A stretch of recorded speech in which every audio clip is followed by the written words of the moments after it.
मासु चिउरै खानु भनेर तपाईँको सशर्त आउने नि त छ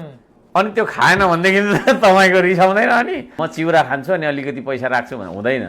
अर्कोचोटिदेखि तपाईँलाई मान्दैन त्यो यो हर्के मुलाले यस्तो धन्दा कसरी सिक्यो बे राईहरू त यस्तो हुँदैन त यार ठगी गर्ने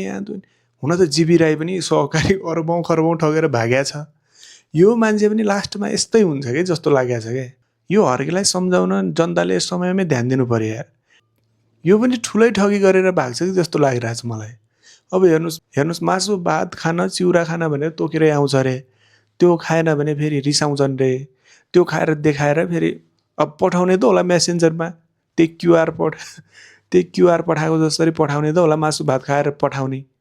अलिकति पैसा गोजीमा हाल्यो भने हुन्न मासु खाएरै देखाउनु पर्छ भनेर भन्छ होइन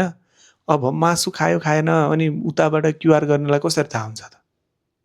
एक दिन मासु किनेर खायो अनि अर्को दिन पनि मासु त्यही भिडियो पठाइदिए त अनि ठकिहालेन एक दिन हर्केले मासु खायो होइन एक दिन मासु खाएपछि त्यही भिडियो बनायो फेरि त्यही भिडियो दोहोऱ्याएर पठायो भने ठगिएन मान्छे यो मुला पनि जीवी राई जस्तै के ठगी गरेर भाग्छ विचार गर है विचार गर